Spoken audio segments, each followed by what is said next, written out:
reproduction, there are three phases. As we have learnt before, it is pre-fertilization, fertilization and post-fertilization phase. Now we are moving into pre-fertilization phase. In the pre-fertilization phase, we are going to learn about the structure and events. Coming to the structure, it is the structure of the male gametophyte, which is androecium. We all know that the male gametophyte is called as androecium and the female gametophyte is called as gynoecium. And androecium, the male gametous structure is called as stamen. So stamen consists of two parts, that is filament and anther. Filament is the tube-like structure which hold the anther, and the anther is a lobed structure. The proximal end of the filament is closer to the origin, while the distal end of the filament holds the anther, which is the lobed structure.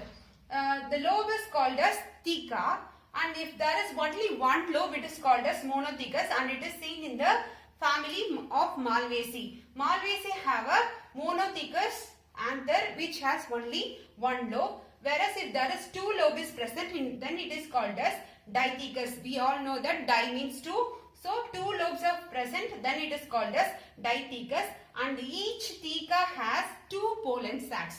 So for two lobes there will be four pollen sacs. Each theca has two pollen sacs, and two lobes are connected by a sterile connective tissue. These two lobes are connected together by a tissue called as connective tissue, which is sterile. Sterile means it doesn't involve in the reproduction process. Based on the attachment of anther to the filament, it can be classified into basifixed, dorsifixed, adinate and dangling. So here basifixed, the anther is fixed to the filament in its basal part. So it is called as basifixed. In dorsifixed, the anther is fixed to the filament in its dorsal part. So then it is called as dorsifixed. In adinate, the filament runs throughout the anther. So it forms a groove-like structure. It runs throughout the anther and it is called as adinate. Whereas in dangling, it is the anther is placed horizontally above the filament and it is a delicate structure. The anther can come out of the filament at any stage with the, which is very weak, so it comes out very easily. This property is used because it is seen in anemophilic flowers. Anemophilic flowers are flowers that use wind as a pollinating agent. For that, the anther has to come out of the filament easily so that it can be carried through by wind for pollination. So they have a dangling stamen where the anther is placed on the filament in a horizontal structure and it is a delicate part. This is the type of anthers based on the position of anther on the filament. We will move on to the TS of anther. In the first chapter, we are seeing about the introduction to reproduction and also the types of reproduction, asexual and sexual reproduction. Now in chapter 2, we are going to see about the sexual reproduction in flowering plants. In flowering plants, the reproductive structure is the flower. The flower is a modified part of a stem. So each stem, we all know that each stem has a node and internode. Each node give rise to the whorls of the flower. The first node will give rise to the outermost part, the calyx. The second node will give rise to the bright colored corolla, and the third node will give rise to the essential whorl called androecium, and also the final node that contains the apical meristem will give rise to the ovule. Coming to the part of the flower, there are essential and non-essential whorls.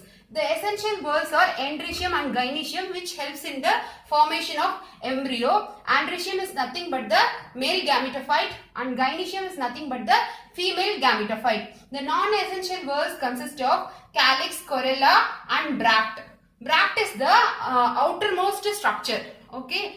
The flower is placed on a stalk called pedicel. The pedicel holds the flower and the uppermost swollen part is called as thalamus or receptacle where the flower is placed. The outermost part that contains a green colored spicule like structure called bract, and the Next whorl is the calyx, which is also green in color, and that is the outermost part which protects the flower, and the calyx is formed of sepals.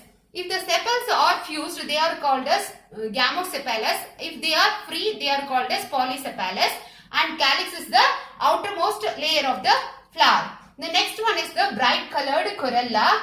Corolla consists of petals, and these petals, when they are fused, it is called as gamopetalous, and when it is free, it is called as polypetalous. And these petals are brightly colored to attract the insects for pollination. So inside the essential word is androecium. Androecium is also called as antheridium and microsporangium, and this contains the male gametophyte. It is a haploid structure which contains the male gametophyte, whereas gynoecium is the innermost ovary, which is the female part. This it is also called as archegonium or megasporangium. Coming to the structure of the anther, it is made up of two structures, that is the filament, which is the tube-like structure which holds the anther. Anther is the male sex gametophyte which produces pollen grains. Here coming to the gynoecium. Gynoecium contains the swollen part ovary. It has a style which is the tube-like structure, and the stigma at the end, which is sticky in nature.